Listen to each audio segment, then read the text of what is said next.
ज्या वेळेला हा गंधमादनाचा शरीराचा हाडामासाचा गोळा त्वचेचा प्रभू रामचंद्राच्या पक्षात फेकला आणि कुंभकर्णाच्या नाका तोंडावर जे थेंब आले त्या प्रत्येक रक्ताच्या थेंबातून राम राम शब्द निघत होता. जोपर्यंत रक्त वल्ले आमदार साहेब तोपर्यंत त्याच्यातून राम राम शब्द निघत होता. हात वल्ला होता नाना.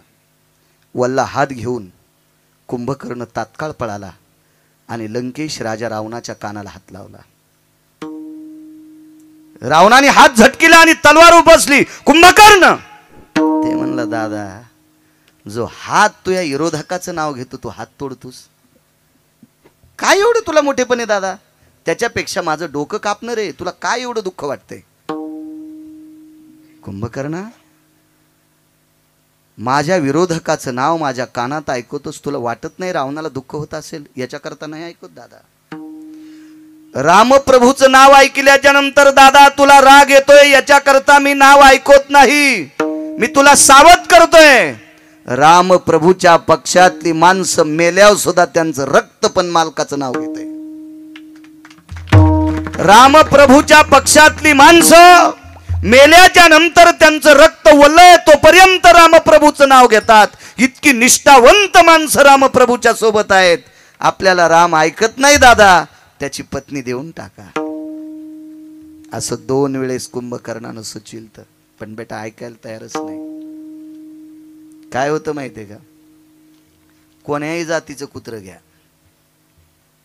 कुत्र कोण्याही जातीचं घ्या, त्याला बिन धारवण्याचं दूध पाजा आणि सोन्याच्या पालखीत बसवा तरी बेट भुकतच. स्वान शिबिके बैसविले त्याचे भुंकणे न राहे उगले. तसे रावणाची वृत्तीच थोडीशी अहंकारी होती ना, अहंकारी होती. नाही ऐकलं. चला पुढे ऐका. रामनामातली ताकद किती मोठी आहे. रात्रीच्या प्रसंगाला मारुती राहायला गंधमादनाचं ते पार्थिव असं चुरा झालेलं सापडतंय. प्रभू रामचंद्राच्या अंजुळीत दिलं. भगवंताच्या डोळ्यानं त्याला नाहवलं आणि समाधी देऊन टाकली. रावण मृत्यू पावला. विभीषणाला लंकेचा राजा केलं आणि प्रभू रामचंद्र विजयाची गुढी घेऊन अयोध्येत पोचले. कालांतराने एक निरोप आला, लंकेत आवर्षण पडलंय.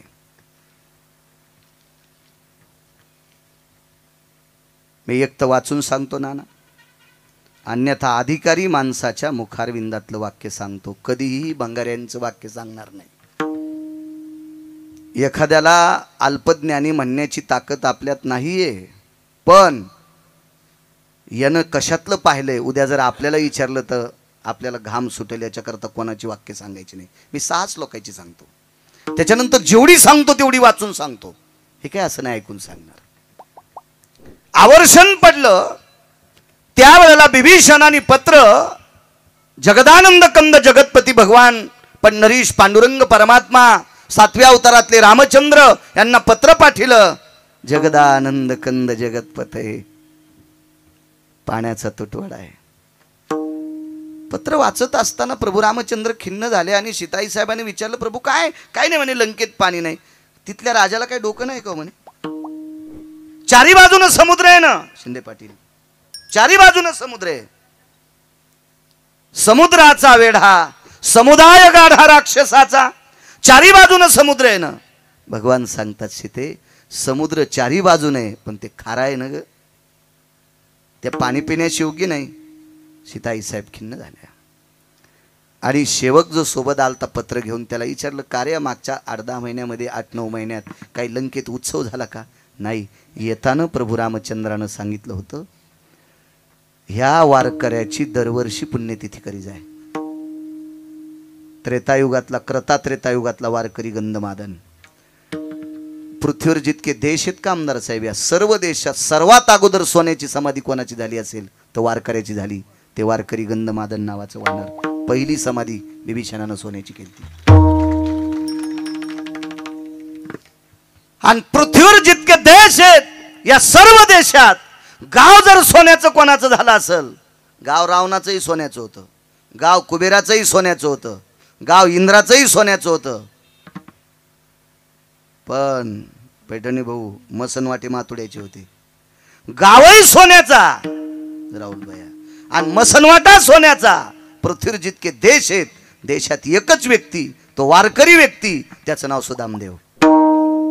सुधाम ब्राह्मण दुःखे दारिद्र्य पिढीला,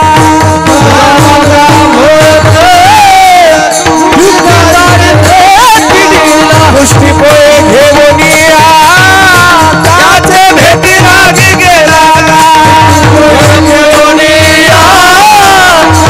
भेटी रागी गेला, शुद्ध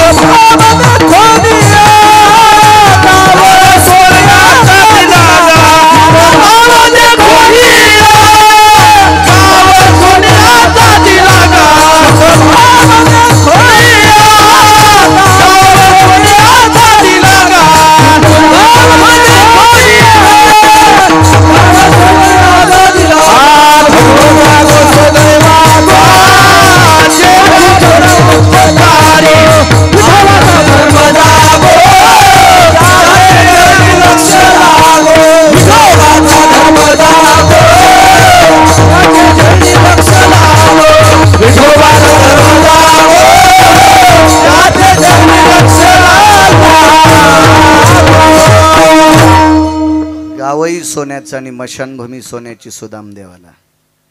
आणि पहिली सोन्याची समाधी ती वारकऱ्याची. हेही द्वापार युगातले सुदामदेव वारकरीच होते. नित्य भगवंताचं भजन केलं आणि जीवनभर गंधमादनानं फक्त रामनामाचं भजन केलं. आणि सांगितलं सेवकाला, का रे कुंभकर्ण बिभीषणानं केली नाही पुण्यतिथी. पत्राच्या पाठीमागून आमदार साहेब लिहिलं आणि ते पत्र लंकेत परत आलं. बिभीषणानं पत्र वाचल्याबरोबर पत्नी आदी करून सर्व परिवार समुद्र स्नान केलं. दह्या दुधाच्या तुपाच्या पंचगव्याचं साहित्य घेतलं, सगळं पंचगव्य, आणि गंधमादनाच्या समाधीला अभिषेक केला. दिवस होता चैत्र महिन्यातली तृतीया. दिवस होता चैत्र महिन्यातली ती तृतीया. पावसाळा असतो काय महिन्यात? चैत्र महिन्यातल्या तृतीयेच्या दिवशी सकाळी 9:30 वाजता समाधीला अभिषेक केला नाना. आणि बिभीषणाने आपली व्यथा मांडली, माफ करा, तुमचा उत्सव न केल्यामुळे यावर्षी लंकेत आवर्षण पडलं, याच्याकरता गोड्या पाण्याचा तुटवाडा आला. आपला व्यथा सांगितली आणि बिभीषण घरी पोचला. दुपारच्या 12 वाजता समाधीतनं आवाज विटेवरच्या मालकाला, जगाच्या मालकाला, काशीतल्या मालकांना आवाज जातोय, देवा आयुष्यभर रामनामाचं भजन केलं रे. देवा आयुष्यभर रामनामाचं भजन केलं रे. देवा एकदा रावण म्हणलो असतो तर 1/3 सोन्याची लंका माझ्या नावची होत होती. देवा एकदा रावण म्हणलो असतो तर लंकेतला 3रा भाग माझ्या नावानं होत होता देवा रे. पण नाही स्वीकारला रे देवा तो. देवा स्वार्थात पडलो नाही परमेश्वरा. शेवटी मी मरण स्वीकारलं रे प्रभू, मरण स्वीकारलं आणि फक्त तुझं नाम घेत घेत घेत घेत शेवटचा श्वास सोडा. देवा जोपर्यंत रक्तात ओलेपणा होता तोपर्यंत राम राम म्हटलो रे. देवा जोपर्यंत हाडा मासाचा तो गोळा ओल्ला होता तोपर्यंत राम राम म्हटलं. ज्या वेळेला त्याच्यातलं संपूर्ण पाणी आटलं त्यावेळेला हे पंचतत्वाला शरीर विलीन झालं, त्या दिवशी माझं भजन बंद झालं. देवा आयुष्यभर रामनामाचं भजन केलंय, काही किंमत आहे की नाही आम्हाला? मग रामनामाचं आयुष्यभर भजन करणाऱ्या वानराचा समाधी उत्सव ज्या लंकेतल्या राजाने केलाय, त्या राजाला जर पाणी प्यायला भेटत नसेल तर आम्हाला वारकरी कोण म्हणेल? चैत्र महिन्याच्या तृतीयेच्या दिवशी दुपारी 12:30च्या 1च्या सुमारास इतका पाऊस झाला आमदार साहेब, इतका पाऊस झाला आणि लंकेतल्या सगळ्या लोकांनी गोड पाणी पिलं. चैत्र महिन्यातल्या तृतीयेला पाऊस पाडला. रामनामाची ताकद ज्याच्याकडे होती, असं गंधमादन नावाचं वानर, तो चैत्र महिन्यातल्या तृतीयेला पाऊस पाडून प्रजा सुखी केली. ही रामनामाच्या शक्तीच्या बळावरची ताकद होती. म्हणून आळंदीतले मालक पहिल्या कडव्यात म्हणतात,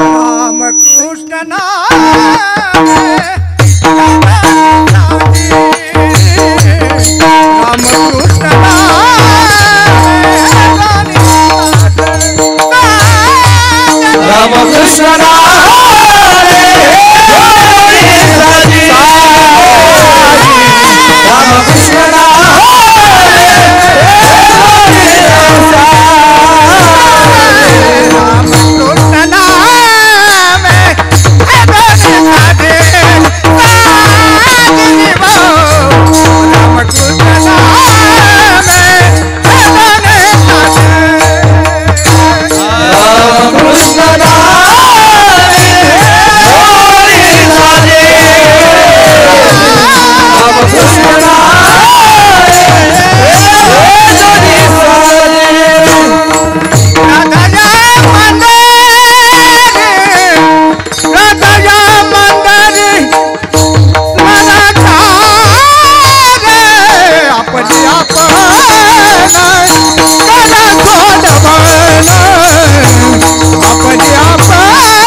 आमदार साहेब मोठं गाव आणि गावात एका माणसाला 300 एकर जमीन. त्याला नाद होता पाहुणे चहा पाण्याला दूध हलण्याची. कीर्तन आटपल्यावर पाहुण्याला म्हणला चला चहा घ्यायला दूध घ्यायला चहा घ्यायला म्हणला चला. तर त्याच्यात 5-25 पाहुणे गेले. तर त्याच्यातले अर्धे दूध पिणार होते आणि अर्धे चहा पिणार होते. दूध पिणार आहे तर अर्धे वाटीन पिणार होते, अर्धे नाही सांगत. असे नाना प्रकारचे ज्याचे त्याचे सगळे. असाच एक जण आला म्हणला मी वाटीत घेत नाही. म्हणलं नवाच बूट आणलाय त्याच्यात देतो. हो म्हणजे वरण चपात्या वाटीत चुरून खाल्ल्या आणि दूध वाटीत पित नाही. किती हाणायला पाहिजे. आगावपणा नाही करायचा. असला आगावपणा या इंटरनेट जगात या युगात ही नाटकं कशाला करायची. त्याच्यातले नाना काही चहा पिणारे काही दूध पिणारे होते. म्हातारं जुन्या काळातलं होतं भारदस्त. सुनबाई जी मामांजी त्या काळातली सून होती, आताची नाही. आता सुनबाई काय ते तिथंच तर बहिर होईन. हा त्या काळातली सुनबाई जी मामांजी जी. कारण तिच्या जिबीला वेल्डिंग नव्हती ना. आता यांच्या जिबीला वेल्डिंग आहे. आता यायला फक्त सासू सासऱ्याची प्रॉपर्टी तुपात बुडून खावटती. त्याला नीट बोला वाटत नाही. झोपीत भिताडा अंगाव पडन एखादीशी. हा रामायण त्या बाई नाही का जिनं घरात नीट वागा. दोन्ही सुनायला आडात ढकलून दिलं आणि ती म्हणली मी रामायणाला चालले. नको. हो तिथल्या बाकीच्या फोकशीन तू. हो तू नको. तू काय ऐकायच्या लायकीची रामायण आहे का नाही. हो आणि भावाला 3.5 एकर आणि याला 3.5 एकर. याचं रान बोजल्यावर 4.5 भरतय आणि त्यो रामायणात 1 नंबरला पुढे येऊन बसतो.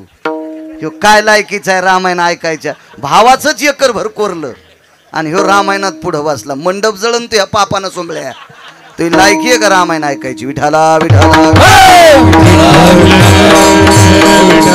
माणसानं परमार्थात गर्दी केली म्हणजे फार असा परमार्थाला गोड काळाला असं डोक्यातलं काढून टाका. हा माणसाने गर्दी केली म्हणजे लोक परमार्थाला गोड काळाला नाही. अहो हीच माणसं कीर्तनात रडत होती आणि हीच माणसं जाताना साट्यानं बाटू उपटून नेत होती. कीर्तनाला आल्यावर बाटक उपटून नेत होते. हेच माणसं हेच हेच हेच हेच. पण तुम्ही नाही आमदार साहेब. तुम्ही तर नाही म्हणणारच आहेत ना. विठाला विठाला.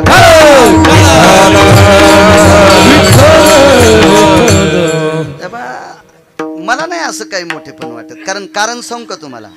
आज नाना फुकट गाड्या सोडा. फुकट गाड्या सोडा. ज्याच्या गळ्यात माळी आहेत ते पण सैलानी बाबाला जाणार. फक्त गाड्या फुकट सोडा तेव्हा कळत येत. एक प्रकार तर आज सांगत नाही. किती नीच पात्र. वानर काय टोकाची होती हो. काय टोकाची होती. काय टोकाची. XYZ पुढाऱ्यानं रिकाम्या पिशव्या वाटल्या. पिशव्यात काय असेल देव जाणी. आज्याच्या गळ्यात माळ असताना नाताला पिशी घेऊन गेलाय.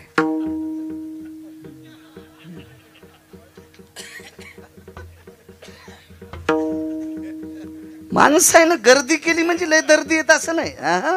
अद्याप नाही. याच्यात काय मोठे पण परमार्थाची नाना खोली वाढायला पाहिजे. खोली रुंदी नाही. जेथे पाहते देखीचे पर्वत पाया विना भिंत तातडीची पाया विना भिंत तातडीची.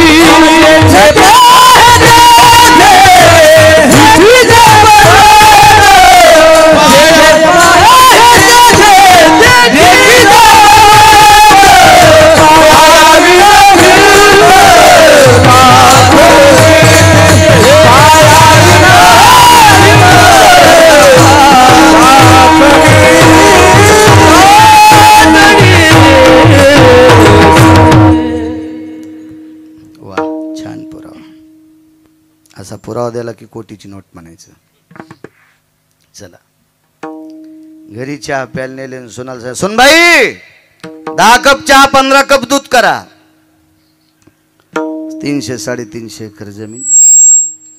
कर्मनो गहनो गती डब्यातली साखर उडालती. दर दर दर दर सुनाला घाम आला. हे मथाऱ्याच्या सुनाला घाम आला. मथाऱ्याची नाच सुन आपल्या सासूल म्हणते, आत्या इतका काऊन घामी आलाय? तुला माहीतच नाही, तू आज सासऱ्याची खसालत बाई त्या आकड्याच्या काठीन मारते. आता म्हणजे झालं काय? मी सकाळी सांगायला पाहिजे होती साखर संपली म्हणून. मग आपल्यासाठी का दुकान उघडायचे नाही का? अगं पाहुण्यापासून गेल्यावर सगळी प्रतिष्ठा मातीत जाती ना. 300 एकर जमीन आहे ना आपल्याला. सून हुशार होती, म्हणजे मथाऱ्याची नाच सून. ती म्हणली, आत्या फक्त दूध गोड होण्याला संबंध आहे आणि साखर चहा गोड झाला पाहिजे. आणि ती म्हणली, मग काय टाकी? ती कुलवान घराण्यातली सून होती नाना. ती म्हणली, माझ्या लग्नात रुखोद आलेला आहे साखरेचा. 10 कप दुधात किती महाराज टाकू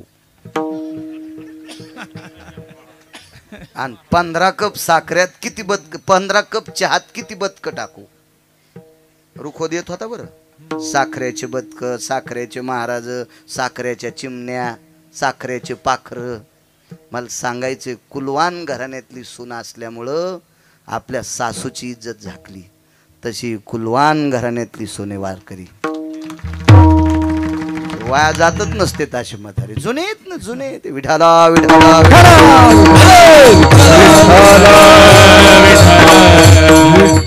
निष्ठावंत. वा. गंधमादनानं तृतीयेच्या दिवशी पाऊस पाडला. रामनामाची ताकद. पुढे ऐका, पुढे ऐका. किती मोठं रामनाम श्रेष्ठ आहे. एकदा म्हणे मारुतीरायानं समुद्राला विनंती केली, सागरा ऐके आपांपती तुझ रे मी करीत सो विनंती. हे आपांपती ऐक, तुला विनंती करतोय. भगवंताला पहिलं तीराला जायचंय. जाऊ दे. नाही जाऊ दिलं सागरानं. अहंकाराचं टोक होतं थोडासा, नाही जाऊ दिलं.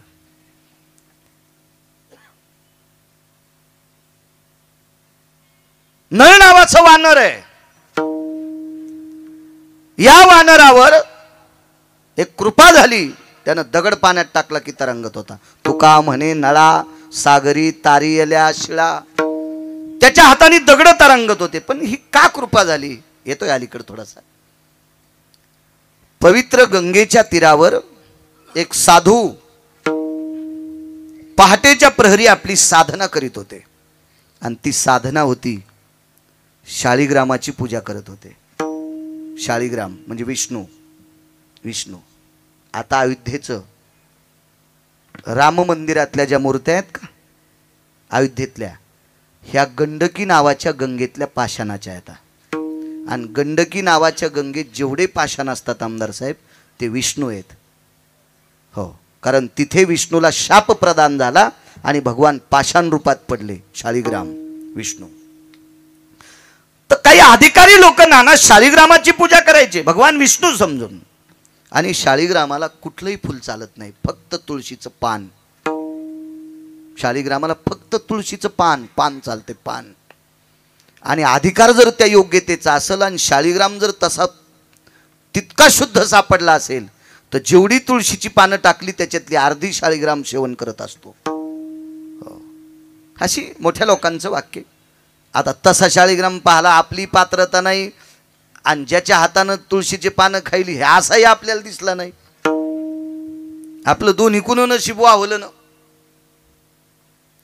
तर शाळीग्रामाची पूजा करणारा महात्मा डोळे झाकून भगवंताचं चिंतन करायचे. आणि नळ नावाचं वानर तितक्याच शाळीग्राम उचलायचं आणि पाण्यात टाकायचं. पण त्यांच्या मालकांचा गोडसा पुरावा आहे. कधी कधी वाचा वेळ भेटल्याच्या नंतर मोठ्या मोबाईलमध्ये विचका ग्रंथ विकत घ्यायचं काम नाही तुम्हाला. बोट फिरी जात्या काचा वासर. ते ॲप घ्या म्हणतात ना, मग ते तुम्ही ते डाउनलोड करा आणि मग ते फिरीत राहा. भंगाऱ्याला चॅटिंग करण्यापेक्षा ते बघा, देव तुमचं कल्याण करेल.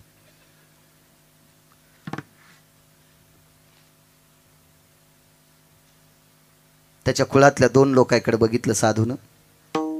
साधूनं शाप दिला असता तर नळ त्या दिवशी संपला असता. पण नळाला त्या दिवशी आशीर्वाद दिला. शाप म्हणा की आशीर्वाद म्हणा, तू दगड पाण्यात टाकले की तरंगतील. नळ तो शालिग्राम पाण्यात टाकायचा आणि नळ निघून गेला की महाराजाची समाधी उत्थान झाली की पाण्यावर तरंगलेला शालिग्राम घेऊन यायचे. असं एक मुद्दा आणि अजून 2 मुद्दे आहेत, पण सगळ्या गोळ्या एकखट्या घेतल्यावर रिॲक्शन येत असते. विठाला विठाला मग या नळ नावाच्या वानराच्या हाताने दगड तरंगत होते. देहूतले मालक सांगतात, तुका म्हणे नळा सागरी तारियल्या शिळा. कशा करता दगड तरंगत होते त्यातला एक पुरावा सांगितला. पुन्हा कधी योग आला तर पाहू पुढचे 2 पुरावे. या नळ नावाच्या वानरानं मारुतीरायाला सांगितलं, हनुमंता कशाला ताण घेता तुम्ही, आपल्या हाताने दगड तरंगत आहेत, आपण दगडाचा सेतू बांधू. लागलीच सेतू बांधायला सुरुवात झाली, पण दगड पाण्यात टाकले होते, दगड वाहत होता नाना, पुढे पुढे सरकत होता. मारुतीरायाने सांगितलं, अरे लंका इकडे, दगड खाली चाललेत, काय करायचं पाशान. मग रामनामाची जुडई करा. आणि मारुतीरायानं ती दगड रामनामाच्या जुडईनं जोडून टाकले. 100 योजनाचा सेतू बांधला. 4 कोसाचा 1 योजन, तर एका योजनामध्ये 12 किलोमीटर भरतंय. 12 गुणिले 100 1200 किलोमीटरचा सेतू बांधला असं रामायण सांगते. एवढा मोठा दूर सेतू बांधला. त्या सेतूला शासनाचं बजेट नाही नाना, पाय खांदायला जेसीबी नाही, कुठलाही थापी घेऊन मिस्त्री नाही, 1 रुपया मजुरी नाही, दोरी लावण्यासाठी माणूस हजर नाही, काहीच नाही, काहीच नाही. त्याला खालून टेकू नाही. समुद्री तारिले पाषाण महिमान नामाचे. उदकी तारिले पाषाण हे महिमान नामाचे.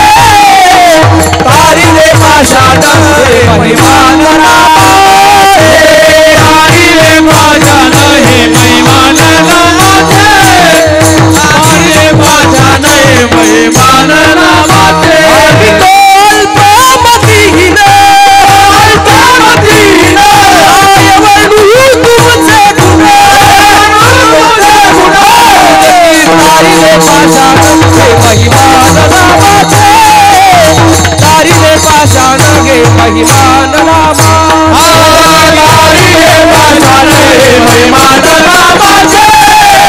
तारिले पाषाण हे महिमान नामाचे.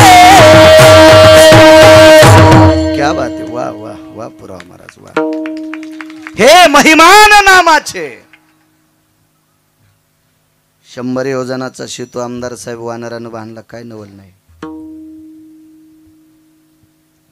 बाईला स्वप्न पडते आणि बाई दुसऱ्या दिवशी सकाळी आपल्या मालकाला सांगते, वानर लंकेत आलेत. बळीवान बोलती, मंदोदरीने सांगा, मंदोदरी बोले रावणा प्रती, स्वप्न देखिले मी एक मध्यरात्री, नेनो वानर मिळाले किती, शिळा सागर बांधिला.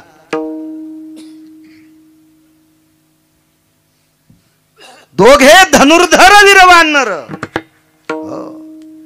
हे पूर्ण इतिहास स्वप्नात लक्षात आला आणि जागृतीत सांगितलं, मालक देऊन टाका ना सीता.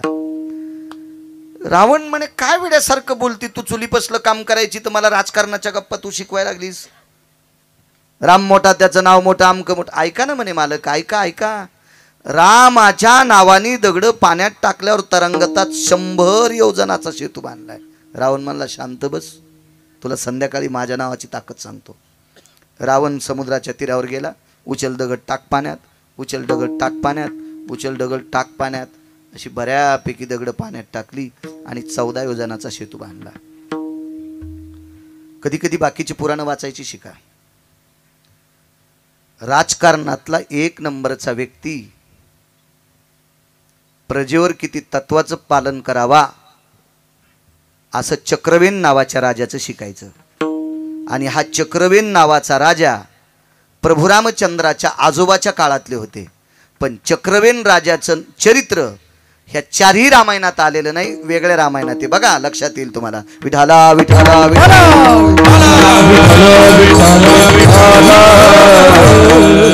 हा चक्रवेन नावाच्या राजाच्या पुढे लंकेचा राजा गुडघे टेकून बसत होता. काका बुवा, गुडघे टेकून. फक्त 127 सैन्य होतं. 127 सैन्य ज्या राजाचं, त्याच्याकडे रावण गुडघे टेकून बसत होता. गुडघे. त्यानं लंका तयार केली, वाळूचे आमदार साहेब. आणि लंकेतल्या एका भिंतीला बोट मारल्याबरोबर खऱ्या लंकेतलं भिताड पडतंय. प्रस्थाच्या घराला बोट मारल्याबरोबर प्रस्थाचं घर पडतंय.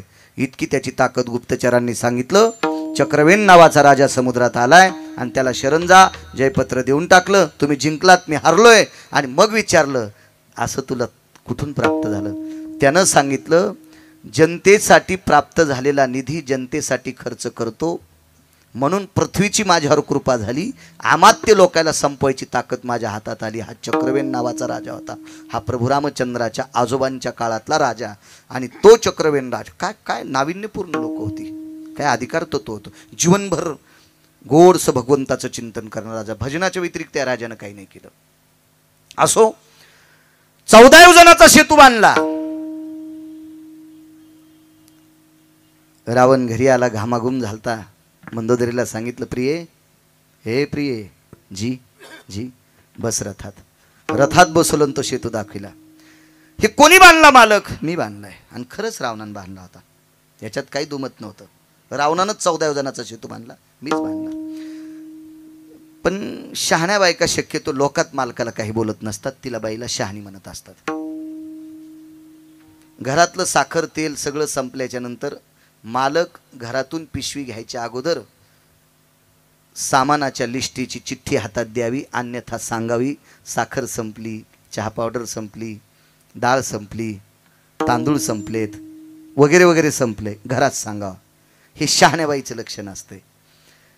आणि मालकानं पिशवी घेतल्यावर ध्यानात हे का साखरेच्या डब्याला इस्तू लागलाय,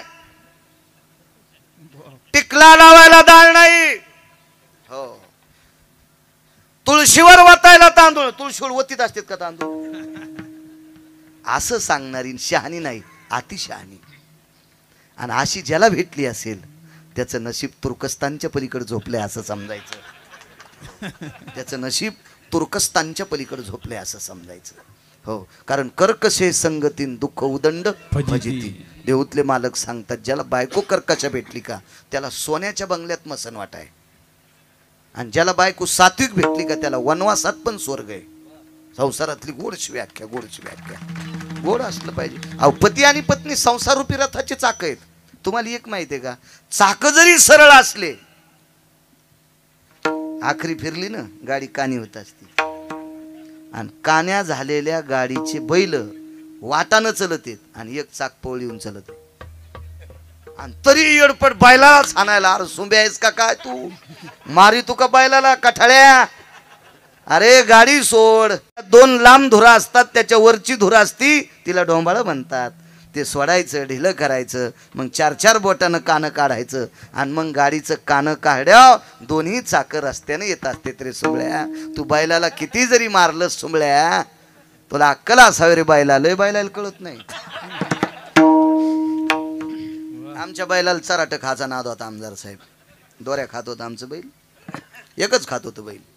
दोरी खाऊन संध्याकाळी दुसऱ्याची मका खाऊन यायचं. आलंच पहाट घरानं बापा. ते माणूस तासा होता, हा बाबा इस्तू पहा पण त्याच्याकडे नाही पहा. ते म्हणलं हवा बाळू महाराज हेस म्हणून एकदा सोडून दिले. हो, मी महाराजन फाराज काय नसतो मोजीत. हो, उद्या का तू हा बैल आला का पाय. मी कीर्तनातला सांगायलो असं म्हणलं, मी त्याचे दात त्याला खेळायला दिले असतील. विठाला विठाला आमच्यावर घेतलं लय खसखस पिकती तुमची आहे का नाही. हे तुम्हाला राग येईन म्हणून माझ्यावर घेतलं. हे सगळं तुमचं दळायलो, हे ध्यानात ठेवा ना. तुमचंच सांगायला लागलो तुम्ही. गड्याला सांगितलं नाना, गड्यान बैलाला मारलं, 2-3 फोकाऱ्या हाणल्या. दुसरा बैल म्हणला जमलं का, लय चराट खाऊन मका खातो ना, कसे खपके भेटले. बैल लय शहाणं होतं. बैलानं दुसऱ्या दिवशी त्याचं दाव खाल्लं आणि मग याचं खाल्लं आणि दोघं मका खाल गेले. लय बैल बैलाच्या नादानं कोण्या दुकानावर जाते. काही काय बैलाला जा वाटत नाही बरं का, पण काही बैलाच्या नादानं जाते. मला असं वाटतं अशा भंगिऱ्या बैलाच्या नादी नाही लागलं पाहिजे.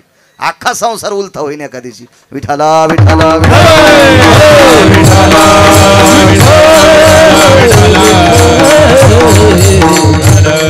हुशार बाई मंदोदरी फार हुशार होती. रावणाला एकांतात बोलायचं असल्यामुळं दास-दाशा ज्या वेळेला महालाच्या बाहेर जातात त्यावेळेला आतनं दरोजाला आमदार साहेब कडी लावते.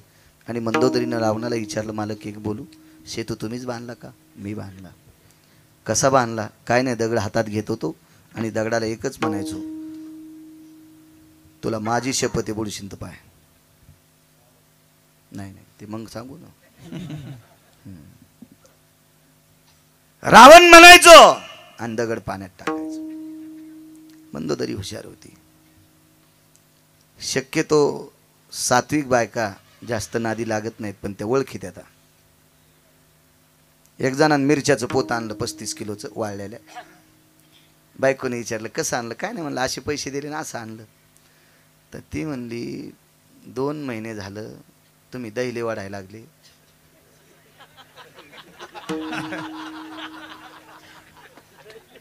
हा पकडत का दैले?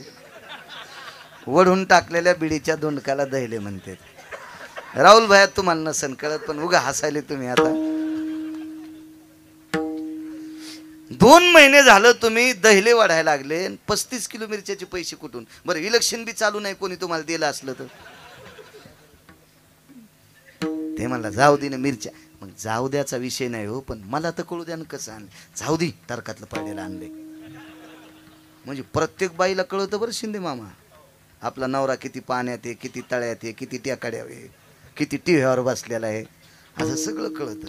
पण कसं आहे, मायबापाचं नाव करण्यासाठी त्या अशा भंगिऱ्याला पण सांभाळीतात. इतकी पवित्र संस्कृती, इतकी पवित्र स्त्री या महाराष्ट्राच्या मातीतली. म्हणून तर जाघरी कुल स्त्रिया राज्य राणी व संपत्ती. म्हणून या देशाची सर्वात मोठी संपत्ती काय असेल तर तुम्ही आहात माझ्या माईंनो.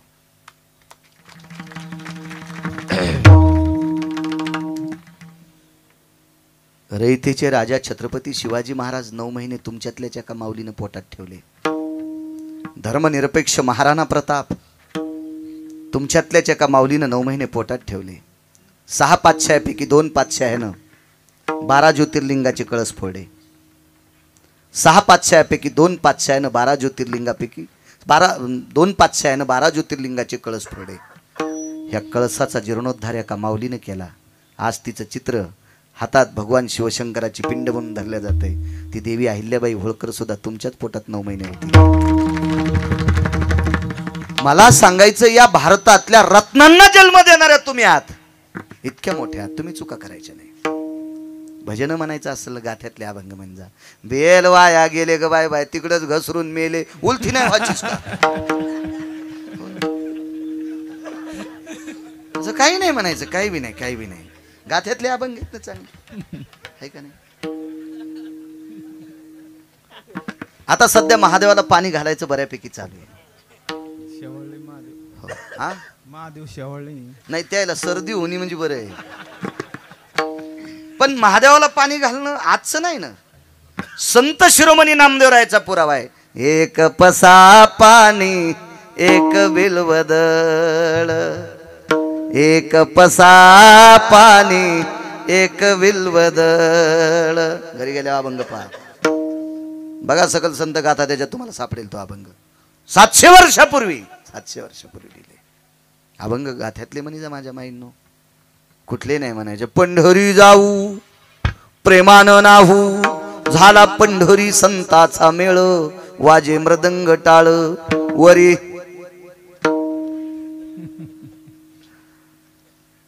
नाही म्हणायचे, चुकीचे. आपण सुद्धा काही म्हणताना भ्यायचे.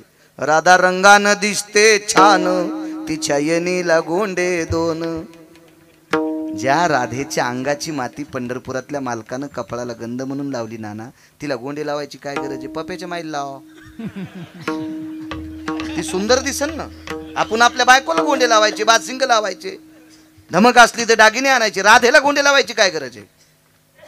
नाही, चुकीचं म्हणायला पाहिजे, नाही म्हणायचं चुकीचं. अधिकार आहे तुम्हाला. तुम्ही तुमच्यात मात्र 5-25 बायकांचा ग्रुप करायचा, गाथा वाचवायचा, काकडा करायचा, तुम्ही तुमच्यात. इतकं मात्र लक्षात ठेवा. ही आचारसंहिता आहे. काय सांगू लागलो? कडी लावली मंदोदरीनं. एकांतात विचारलं, मालक प्रभू एक विचारू? शेतू तुम्ही बांधला? हो.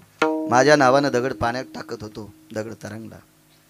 मंदोदरीनं सांगितलं, मालक मी आतापर्यंत तुमच्याशी पाणी ग्रहण केले. ज्या दिवशी आपल्या दोघाच्या मधातला अंतरपट सुटला आणि एका पात्रातली हळदी आपल्या दोघांच्या गालाला लागते, त्यावेळेला शरीर तुमच्या पायावर समर्पित केले, तुमच्या हृदयाला समर्पित केले. पण अंतःकरणाच्या देठापासून विचारते, मालक मला खरं सांगताल, खरंच तुमच्या नावानं दगड तरंगतात का? रावण म्हणला, दारी कोणी आहे का पाय? कोणीच नाही म्हणले, मी आधीच कडी लावलेली आहे.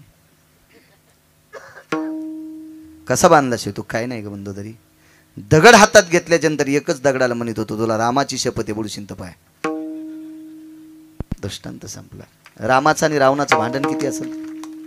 अगा सभार्या हरंती येती जाये, अगा सभार्या भार्या हरयंती येती जाये, स्वेदान उच्छेदेती द्वंद्वा. हा ज्याची पत्नी चोरून नेली त्या रामप्रभूला रावण किती वाईट असेल, आणि तरी शिरजोर रावण प्रभू रामचंद्राला वाईट समजत होता. किती मोठं द्वंद्व असेल.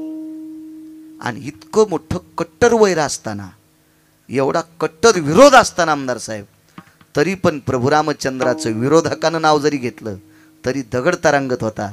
इतकी ताकद रामनामात आहे. म्हणून मालक पहिल्या कडव्यात म्हणतात, रामकृष्ण नामे हे दोन्ही साजी हा. रामकृष्ण नामे हे दोन्ही साजी, रामकृष्ण नामे हे दोन्ही साजी, रामकृष्ण हे दोन्ही साजी, रामकृष्ण नामे हे दोन्ही साजी, रामकृष्ण नामे हे दोन्ही साजी. करण्यासाठी मुलगी लागते. जयंतीचं लग्न केलं आणि जयंतीच्या लग्नातला 124वा पैठणी भाऊ तो यज्ञ केला. आणि तो यज्ञ झाल्याच्या नंतर तरी पण आमरस शुद्ध नाही झालं. पावसाळ्यात आमदार साहेब वड्याला जितकं पाणी वाहतं का तितकं यज्ञात टाकलं, पण आमरत नाही शुद्ध झालं. शेवटी एक व्यक्ती आली, मी प्रचलित म्हणून नारद सांगत असतो, पण त्या जागेवर दुसरी व्यक्ती आहे नाना. ती दुसरी व्यक्ती इंद्राकडे आली, नारदांना नमस्कार केला आणि त्या व्यक्तीनं नारदांना सांगितलं, तुम्ही मोठे आहात भजनाच्या परंपरेला. नारद तुंबर सांब गायन करी. सांब म्हणजे भगवान शिवशंकर. नारद हे भजन परंपरेतले लोक आहे. भजन यांनी सुरू केले ना. भजन ही परंपरा शंकराची आहे. मृदंग हे वाद्य भगवान शंकरांनी वारकरी संप्रदायात आरक्षित केलं. भगवान शिवशंकरांचं आरक्षित. या संप्रदायाची स्थापना एका जनार जरी वैष्णव आणि शिरोमणी महादेव भगवान शिवशंकरानेच वारकरी संप्रदायाची स्थापना केली. वारी सुद्धा त्यांचीच परंपरा आहे. सगळ्या गोष्टी शंकराच्याच आहेत.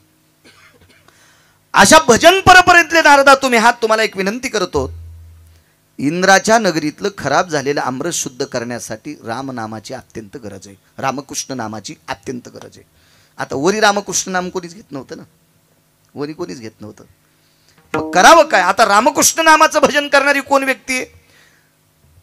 तर मृत्यूलोकामध्ये जम्बूद्वीप नावाचं द्वीप आहे, तिथं मंगळवेढा नावाचं गाव आहे. त्या मंगळवेढा नावाच्या गावामध्ये चोखोबा नावाचे संत येतं आणि त्यांच्याकडे जा अमृत शुद्ध करण्याची ताकद. इंद्र खाली आला त्यावेळेला चोखोबाराय मंगळवेढ्याला नव्हते. चोखोबाराय कर्नाटकमध्ये होते. आसारामप्पा कर्नाटकमध्ये आमदार साहेब एका श्रीमंत माणसाच्या वानवाळा घेऊन गेलते, कारण गरीब माणसं काम सांगायचे ना. चोखोबाराय गरीब होते. चोखा जी मालक, ह्या भैमुगाच्या शेंगा आमची मुलगी कर्नाटकमध्ये दिलेली, तिला ही गोणी घेऊन जाय. आता आमचा आंबा उतरलाय, ही आंब्याची डाल आमच्या मुलीला घेऊन जा. असं हे कामं करायचे. तो कर्नाटकमध्ये इंद्राने चोखोबरायला पाहिलं आणि तिथं सांगितलं, माझं एक काम आहे. चोखोबरायने सांगितलं, स्थान महात्मे महाराज, मी ज्या दिवशी पंढरपुरात जातो त्याच दिवशी बाकीची कामं करता मला इथे एरवी करता येत नाही. स्थानाचं महत्व किती झालं. चला विषयांतर नको, अलीकडे येतोय. आणि एके दिवशी चोखोबराय समय चंद्रभागेच्या तीरावर एक लिंबाचं झाड होतं, त्याच्याखाली भजन करायचे. इंद्र असे सावकाश आले, अलगद आले आणि इंद्र 33 कोटी देवाचा राजा लिंबाच्या फांदीवर बसला. 5 प्रकारचं अमृत आणि 33 कोटी देवाचा राजा लिंबाच्या झाडावर बसला. त्या दिवसपासून लिंबाचं झाड लक्ष्मीमध्ये रूपांतर झालं. म्हणून लिंबाचं झाड आणि पिंपळ एकत्रित जर आले तर लक्ष्मी नारायण म्हणून त्याला दिवा लावत असतात. वृक्षा माझी आश्वस्तू विभूती सांगितल्या आळंदीतल्या मालकांनी. तर पिंपळ हे भगवान विष्णूचं अधिष्ठान आणि लिंबाचं झाड हे लक्ष्मीचं अधिष्ठान. पण दोन्ही एकत्रित आले तर लक्ष्मी नारायण. म्हणून आषाढ महिन्यामध्ये लक्ष्मी देवीला पाण्याच्या तांब्यात लिंबाचा दाखला न्यायची पद्धत होती. आषाढ महिन्यामध्ये लिंबाचा ढाकळा पाण्याच्या तांब्यात न्यायचा, देवीचं दर्शन घ्यायचं, एका वाटीमध्ये घुगऱ्या शिजवायच्या, त्या घुगऱ्या खायच्या आणि त्या लिंबाचा ढाकळा ज्या तांब्यात टेकला त्या तांब्यातलं तीर्थ प्यायचं. जीवनभर त्वचेचे रोग होत नव्हते. पण कालांतरानं काही भंगिरी आहे ना, त्या देवीला ढवळे लिंब न्यायला सांगितले आणि त्या लक्ष्मी देवीचं रूपांतर मर्यादित केलं. कारण बदल करणारी बऱ्यापैकी आपल्याकडं अशी काही एक जात आहे, ही चारवाकानी पाळलेली जात, ही बदल करत असते, बदल बदल बदल करत असते. लक्ष्मीचा अधिष्ठान आहे लिंबामध्ये, फार मोठी ताकद. त्या लिंबाच्या झाडावर इंद्राने चोखोबरायचं भजन ऐकलं. अबनार साहेब, मला वाचवायचं जास्त नाद आहे. मी आतापर्यंत वाचिणारी 2 लोक महाराष्ट्रात ऐकली, एक पाहिली एक ऐकली. वैकुंठवासी माधव महाराज मगर सुरजखेडकर, पुराणातले बादशाह, आणि वैकुंठवासी धर्मभास्कर वक्ते बाबा, यांनाही वाचवायचा खूप छंद, खूप खूप खूप. आणि ह्या लोकांचं ऐकून मला असं वाटतं आपणही किती किती किती पण वाचत राहा. एखाद्या वेळेस मला कोणाच्या पुढे बसायला भेटत नसेल, मी आतापर्यंत कोणाकडे एक शकनभर शिकायला गेलो नाही, इतकंही मी मान्य करीन, पण मला वाचण्याचा जास्त छंद आहे.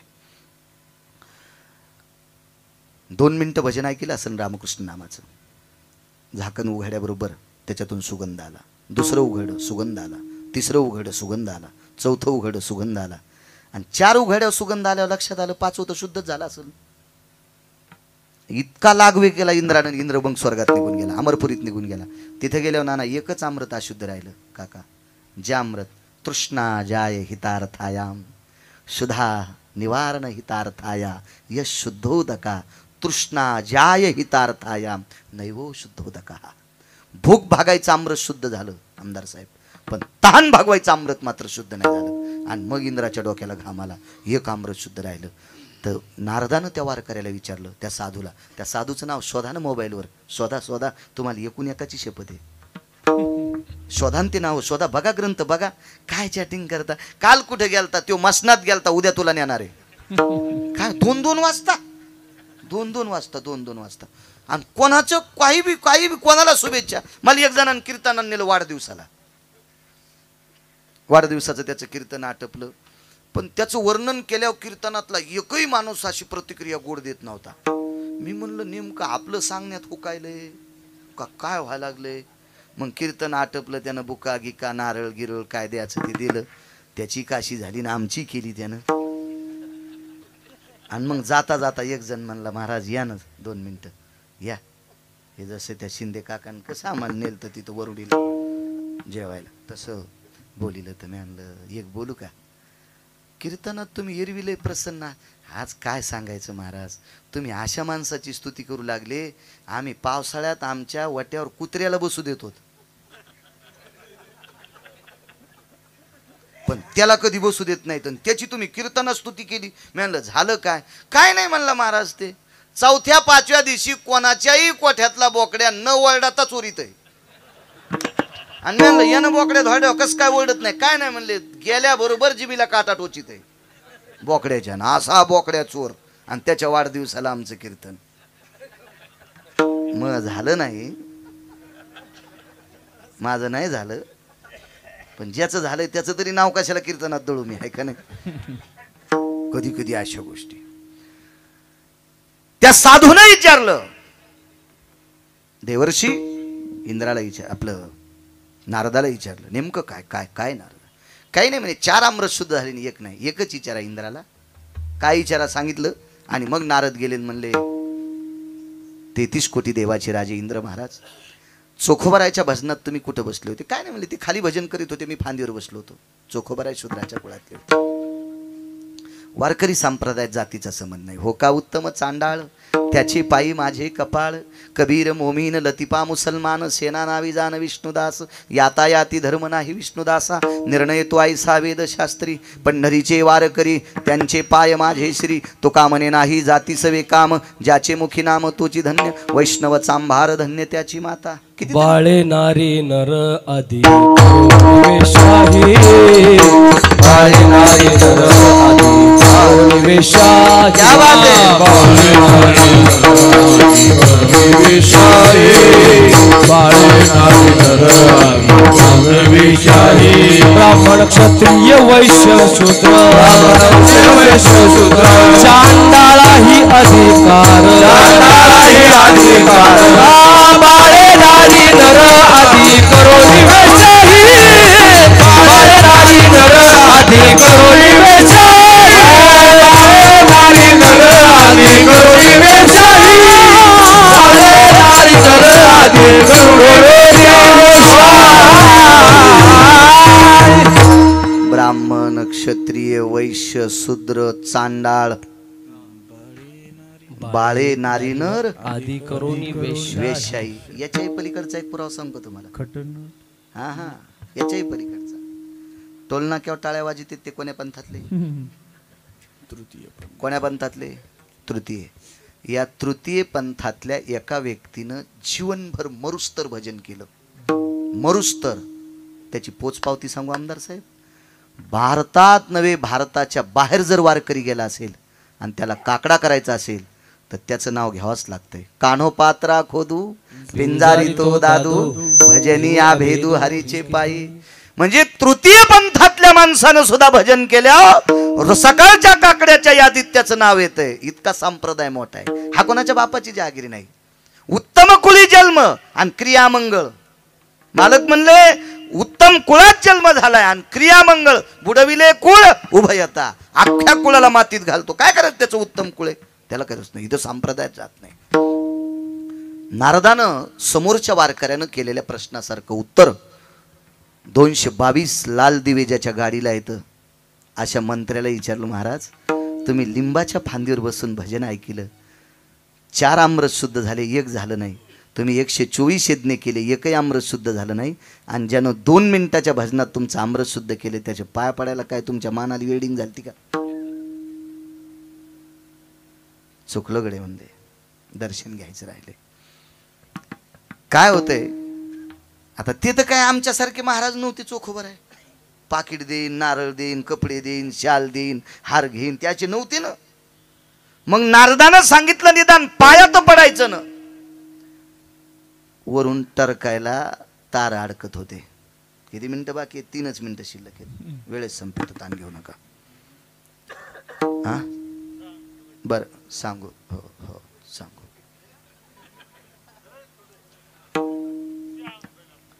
तर ते वरून वायर झालं गेलं तर मग ऊसाच्या ट्रकला अडकू लागलं, कापसाच्या गाठीला अडकू लागलं. आता तुमच्यासारख्या लोकांनं जिल्हा परिषदला निरोप केला. काय जिल्हा परिषद बँडशी काय असते मला काय तितकं कळत नाही. आपल्याला हे कळतंय ना, बाकी काय करायचं. हो नका का राजकळण कळ. आमचा मित्र चांगलं गात होता आणि ते म्हणलं मला सरपंच व्हायचं. म्हणलं येडपटे काय तू? आणि नको म्हणलं तू चांगलं गात वार दिवसभर फवारा घेतल्यावर 500 देते. फवारा कळत ना तुम्हाला? दिवसभर फवारा, ते बी कुच्या इंजनचा नाही. मस्त पाय पडून नारळ भेटतो. तू कशाला याच्यात पडा? तुला मोह खपतच नाही म्हणला. तुला वाटतंय मी वरी जाऊन 3.5 एकर जमीन इकली, सगळ्या शेळ्या इकल्या, म्हशी इकल्या, गाई इकल्या, आता नाशिकला खडे कांदिते. ते आमचा मित्र. एवढं नका हसू. तुमच्यात बी लय पोटकिडे घुसलेले इथं.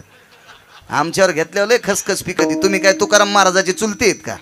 तुमचे तर चेहरे पाहिल्यावर कळत आहे तुम्ही किती बांधव करणार आहेत. विठाला विठाला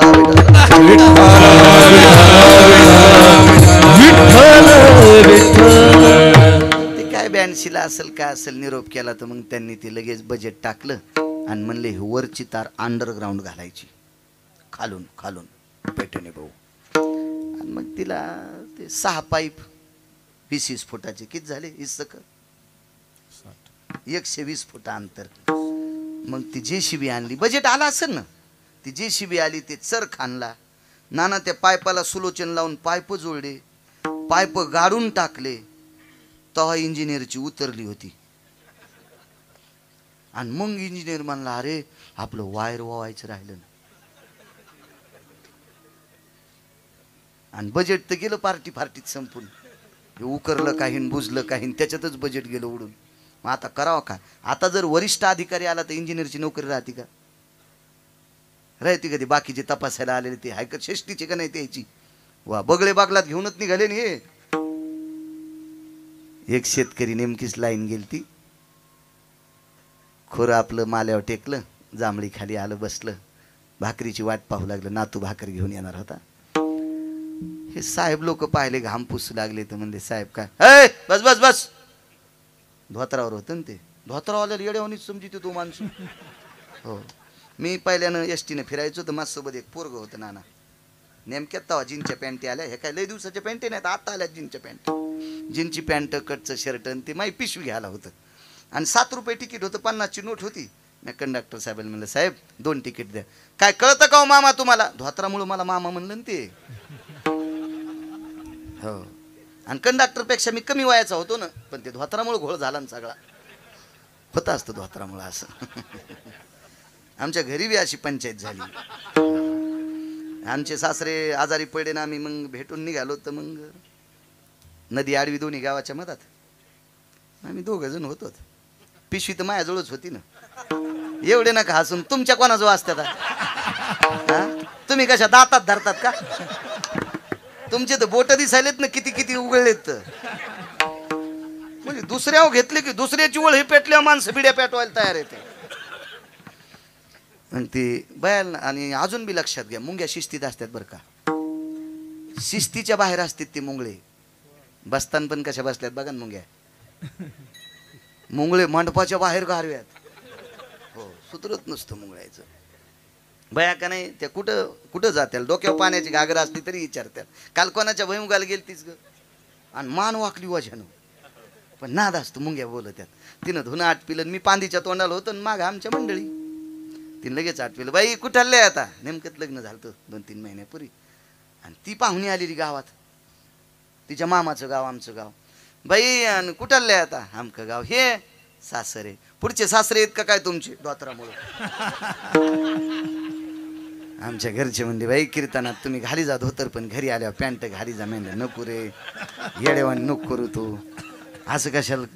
नाही बाई ते काय पान होती बाई, सासरेच म्हणली. म्हणलं काय होते म्हणली. मग तिच्या म्हणण्यावर काय बघायचं, इतका काय ताण घ्यायचा. पण फुरसनाला साधं समजायचं नाही बरं. 5ची मोटर जर चालू असेल आणि दांडात जर फुरसन पडल तर ऊस कोरडा आणि एरांडच भिजत येत. असं होतं की नाही भाऊ? दांड फुटल्यावर हो, हे गेलो वाढायलाच पाणी. हो, मग मी काय केलं, नाना 2 पॅन्टी आणल्या. त्याला मापाची गरज नाही, बेताची गरज नाही. त्या पॅन्टीचं नाव संध्याकाळ पॅन्ट. त्या पॅन्टीचं नाव संध्याकाळ पॅन्ट, म्हणजे नाईट पॅन्ट. नाईट म्हणजे संध्याकाळच ना. बेताचं काम नाही, याची उपसान त्याला घाला. 2 वस्तूला बेतच लागत नाही, नाईट पॅन्ट आणि गाऊन. आणि या दोन्ही पोशाख आपल्या भारताचे नाहीत. याला काय बेत लागतच नाही ना.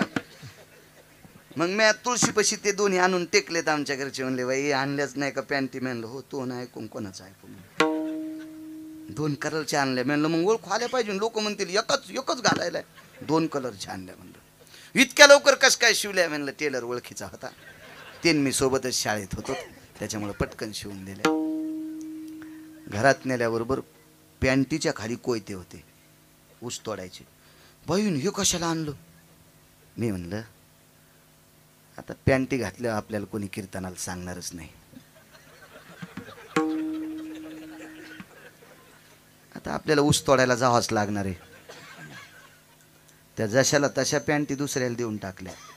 19 वर्ष झालं मला अजून म्हणलीच नाही पॅन्ट घाला. असं आमच्या इथं घडच नाही. तुम्हाला राग येईन म्हणून आमच्यावर घेतलं आणि तुमचं दळायलो हे ध्यानात ठेवा.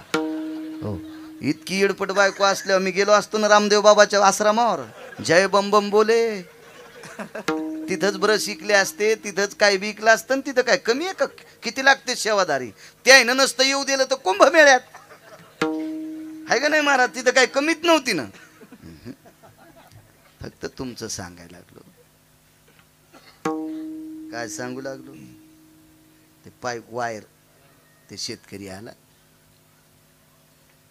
धोत्रावर बिचार साधं. हे इंजिनियर हे ते आपले स्वाक्स बुट गिट सगळे पदशीर. हो मामा तुम्हाला काय कळतंय? त्या कंडक्टरला म्हणलं दिन, म्हणलं तुम्हाला कळतं का हो काय ते? 2 तिकीट घ्याले आणि तुम्ही 14 रुपयासाठी 50 रुपये. मी नोट वापस घेतली. माझ्यासोबत जे पिशवी घ्यायला होतं का त्यात जो दिली. ते म्हणला साहेब 2 तिकीट. बरं भैया उतरताना चिल्लर देतो. हा, त्याच्या अंगावर पॅन्ट होती ना, पण खाली उतरल्या मी त्याला नाही चिल्लर घेऊ दिली. मी हात केला, हो तुमच्या कशाचे ते? मी म्हणलं ते मी पिशवी घ्यायला आहे. तिची लढ द्या. कंडक्टर पाहू लागला.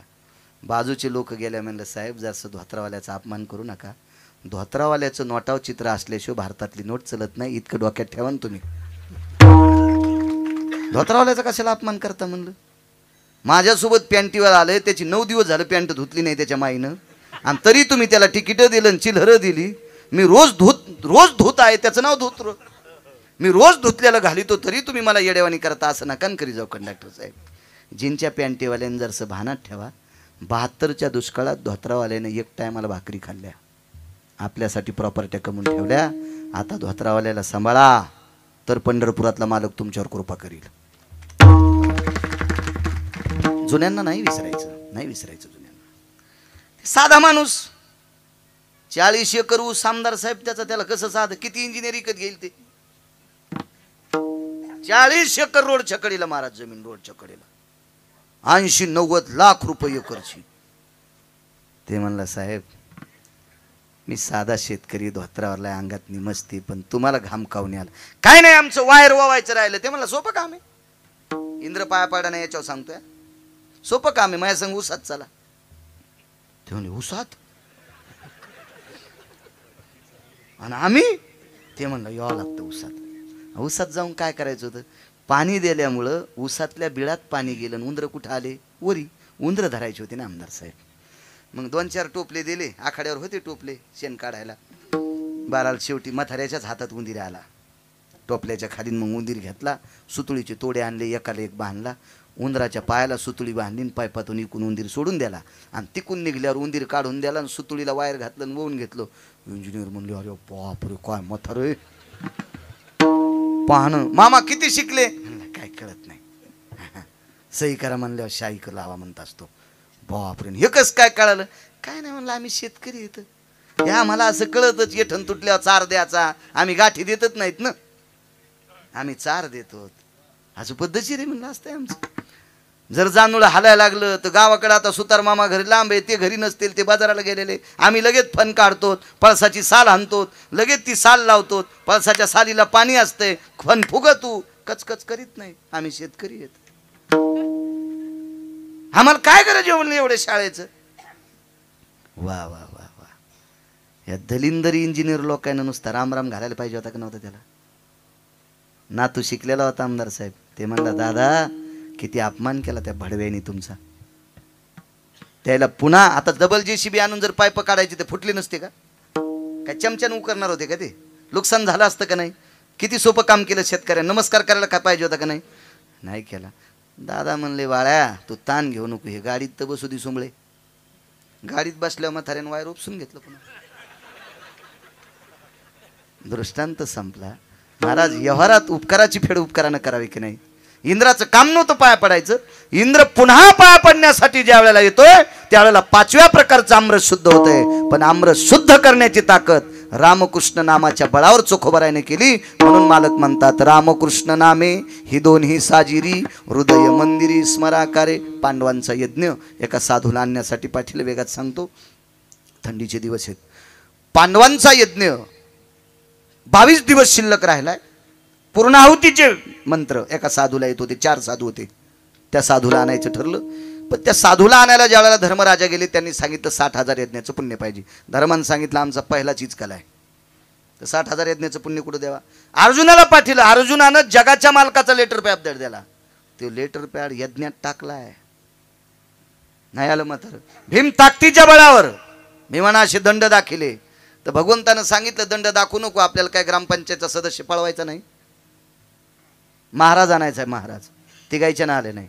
द्रौपदीनं सांगितलं दादा सोबत येता, भगवंताला दादा म्हणायचे. देवानं सांगितलं ताई मी पायी चालणार नाही, तुम्ही रथात बसा, मी पायी चालते. जिच्या भावानं 48,324 दाश्या, 48,324 दाश्या काम करण्याच्या दिवशी भाऊबीजीच्या दिवशी बहिणीला दिल, त्या किती श्रीमंत बाई असेल. आणि तेवढ्या श्रीमंत घरची बाई इंद्रप्रस्थापासून साधूच्या आश्रमापर्यंत पायी गेली. दर्शन घेतल्याबरोबर आतून आवाज आला, अखंड सौभाग्यवती भव. बाई पाया पडी, कशावरून लक्षात आलं, हातात बांगड्या होत्या, आणि बांगड्या बांगड्यामुळं फार वेळेस फायदा झाला द्रौपदीचा. एकदा भीष्मानं पण केलता, उद्या सकाळी निष्पांडवी पृथ्वी करीन. भीष्माचा पण म्हणजे साधा आहे काय, आणि भगवंताच्या कानावर वार्ता आली उद्या सकाळी पांडव जाणार आहेत. देवानं सांगितलं ताई काय करायचं, एक काम करा. आता पितामह भीष्माचार्य पहाटे पूजेला बसलेत 3:30-4 वाजता शिबिरात रावटीत पूजेला बसलेत. आपल्याला जावं लागतंय. भगवंतानं सांगितलं पूजेत अडथळा जमत नाही, मी मध्ये येत नाही दादा, फक्त माझ्यासोबत तिथपर्यंत चला. भगवान तिथपर्यंत गेले आणि शिबिराच्या बाहेरून द्रौपदीने नमस्कार केला. अखंड सौभाग्यवती भव, हातातल्या बांगड्यानं आवाज आला. आणि पूजा आटपल्याच्या नंतर भीष्माचार्य बाहेर आले. कोण? द्रौपदी? हो मी. आशीर्वाद या जन्मातला का पुढच्या? सोबत कोण आहे? तिनं सांगितलं जोडा सांभाळणारा. ते चपलापाशी उभं होतं. जोडा सांभाळणार कुठं होतं? चपलापाशी. जोडा म्हणजे जीवनाचा जोडा. कपाळावरचं कुंकू सांभाळायची ताकद ज्याच्या तिथे सोबत आलतं. भीष्मानं सांगितलं काम झालं. भीष्मपण केला खरा आणि धनुर्धरा रक्षिले. काय ताकद, नुसत्या बांगड्याची ताकद आहे. मग घाली जा माझ्या माईंनो. आमचा मित्र म्हणला माझी घालीत ना, म्हणलं मग मला घाल. तू हे ऐक ना, मग आम्हाला घाल तू का काय? आहे का नाही? बायकोला ऐकलं पाहिजे, नवऱ्याचं बांगड्या घातल्या पाहिजे. शास्त्र आहे त्याच्या पाठीमागं. असो, द्रौपदी तिथपर्यंत गेल्या. साधूनं आशीर्वाद दिला. साधू बाहेर आले. कोण? मी द्रौपदी. काय काम आहे माय? काही नाही, आमच्याकडे येत नाही. माय तुला माहित आहे मी धर्माच्यानं आलो नाही, भीमाच्यानं आलो नाही, अर्जुनाच्यानं आलो नाही. नकुल सहदेवा इथे आले असते तरी येणार नव्हतो. तुझ्याच्यानं कसं येईल? महाराज मला सांगा ना. त्यांनी सांगितलं 60,000 यज्ञाचं पुण्य पुरे का? पुरे का म्हणल्याबरोबर साधू खालीच पडले. द्रौपदीने विचारलं महाराज तुम्हाला जास्त यज्ञाचं पुण्य पाहिजे का? एवढ्या यज्ञाचं पुण्य तुझ्याकडे कुठं? पांचाळ नरेशाने इतके यज्ञ केले का? ते काहीच विचारू नका. मी इंद्रप्रस्थापासून तुमच्यापर्यंत चालत आले, नाम घेता वाट चाली आणि यज्ञ पाऊला पाऊली. प्रत्येक पावलाला मी रामकृष्ण हरी म्हणत होते, रामकृष्ण हरी म्हणत होते किंवा कृष्ण कृष्ण म्हणत होते. कोटी कोटी यज्ञ नित्य ज्याचा नेम आणि एक हरिनाम जपता घडे. त्यावेळेला पांडवांच्या लक्षात आला आपला यज्ञ द्रौपदीने पूर्ण केलाय, पण तो पूर्ण केलाय रामकृष्ण नामाच्या ताकदीवर. म्हणून रामकृष्ण नामे ही दोन्ही साजिरी हृदय मंदिरी स्मराकारे. मोठ्या श्रद्धेने मोठ्या अट्टाहासाने चालत असलेला हा ज्ञानयज्ञ म्हणजे कीर्तनात मोठमोठे तत्ववान लोक तुम्हाला सांगत आहेत. ज्याच्यात विठ्ठल विठ्ठल म्हणतो हा नामयज्ञ सुद्धा त्याच्यात होतो. आणि अन्नदान, सकाळी नाश्ता आहे, दुपारी जेवण आहे, संध्याकाळी जेवण आहे. म्हणजे अन्नदान अन्नपूर्णेचं सुद्धा अधिष्ठानित आहे विद्यमान. बदनापूर तथा अंबड मतदारसंघाचे विद्यमान आमदार आदरणीय नारायणराव कुचे साहेब मोठ्या श्रद्धेने ही परमार्थाची ध्वज, राममंदिराचं औचित्य, त्या प्राणप्रतिष्ठेचं औचित्य आणि शिवाय आता सगळ्यांना दर्शनाचा पूर्ण पूर्ण पूर्ण आनंद प्राप्त होणार आहे या अनुषंगावर या धर्मध्वजाचं त्यांनी ही मुहूर्तमेढ रवली. आणि या मुहूर्तमेढीतल्या या नामयज्ञातला आजच्या पहिल्या दिवसाचं कीर्तन करण्याचा योग गिरगावच्या बाळूला आलाय. आमदार साहेबाच्या वतीनं आदरणीय पंजाब भाऊ सोळंके चिंचखेडचे ते सतत माझ्याशी संपर्क करत होते. भाऊंनाही धन्यवाद. या ठिकाणी उपस्थित असलेले आदरणीय पैठणे भाऊ असतील त्यांनाही धन्यवाद. राहुल भैया डोंगरे असतील त्यांनाही धन्यवाद. असरामप्पा लाटे देवलेकर, शिवाजी भाऊ लाटे देवलेकर, आदरणीय आमचे शिंदे मामा ज्यांच्याकडे होतो, ही सगळी मंडळी, बऱ्यापैकी महाराज मंडळीसुद्धा आहेत. सगळ्यांना प्रणाम करतो. या सप्ताहाला लाभलेले मार्गदर्शक आदरणीय या परिसरातला आध्यात्मिक क्षेत्रातलं वैभव आदरणीय नाना असतील त्यांनाही धन्यवाद. काका महाराज असतील, आदरणीय ज्यांच्याकडे गोशाळा आहे भाऊ, त्यांच्याकडं रवी महाराज, त्यांच्याकडे रवी महाराज मधने, त्यांच्याकडं शिवाजी भाऊ गोशाळा आहे. परिस्थिती इतकी साधी त्यांची, इतकी नाजूक परिस्थिती, पण तरी पण त्यांच्याकडे गोशाळा आहे. मला वाटतं आता गाईसाठी 50,000चा निधी पाचपूर बाबांनी तुम्हाला दिलाय. वा छान. शेडसाठी पाचपूर बाबांनी. वा वा वा. आत्तापर्यंत 2,500 गोशाळा पाहिल्या मी आमदार साहेब. 2,500 गोशाळेतला एक बी व्यक्ती म्हणला नाही की मला पाचपूर बाबांना निधी द्यायला नाही. आत्तापर्यंत महाराष्ट्रातल्या 2,500 गोशाळेला त्यांचा निधी. म्हणून मी त्यांच्याच आदर्श घेतला. भुसे साहेबांची इथं डॉक्टर भुसे साहेबांकडे भेट झाली. नागरे सर आम्ही भाऊ आपण बऱ्याच वेळेस गेलोत आणि मग माझ्या लक्षात आलं आपण सुद्धा 100 गाईसाठी शेड करावं.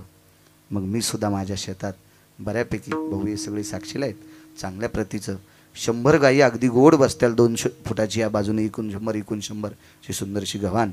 मी त्यावेळेला मला रवी महाराज तुमचं लक्षात आलं त्यावेळेला तुमच्याकडे 7-8 गाई होत्या. आणि यांच्याकडे चाराच नव्हता. त्या साली दुष्काळ होता थोडासा. त्यावेळेला पाचपूर बाबांनी 15,000चा तुम्हाला कडबा द्यालता.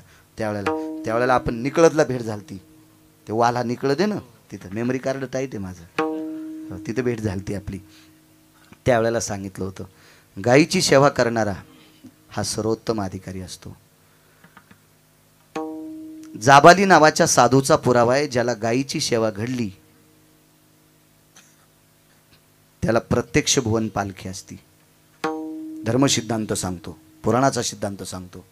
निश्चित तुमची परिस्थिती नाजूक आहे, तरी पण त्या परिस्थितीत तुम्ही गायीची सेवा करता. रवी महाराज तुम्हाला धन्यवाद, प्रणाम. गाय नक्षत्रातली बुलंद तोप आदरणीय आमचे तुळशीराम महाराज, गोड गोड गोड गोड काका महाराज असतील, ज्यांनी त्यांच्यासोबत चाल म्हणली. कृष्णा महाराज असतील आणि सुंदरसे 2 प्रमाण दिले, अत्यंत गोड. गोपाल महाराज असतील, बाजूचे महाराज, ही सगळी महाराज मंडळी, चोपदार, विनेकरी आदी करून सर्व आमचे बापू देशमुख बापू असतील. महाराजांनी सुरुवात केली, महाराज तुम्हाला सुद्धा धन्यवाद. लहाने महाराज असतील, याही बाजूचे विनेकरी, चोपदार. मस्तक माझा पायावरी या वारकरी संतांचा, दोन्ही मृदंगाचार्यांचे मगाशी नाव घेतले. आणि साऊंड सिस्टीमवाल्यांना कोटी कोटी धन्यवाद, तुम्हाला सुद्धा धन्यवाद. ही ज्येष्ठ श्रेष्ठ सर्व महाराज मंडळी सर्वांना प्रणाम करतो. आदरणीय पूजनीय वंदनीय वयोवृद्ध तपोवृद्ध नानांना सुद्धा प्रणाम करतो. आणि आमदार साहेब मी रजा घेतो. विढोबार कुमाई 2 मिनिटं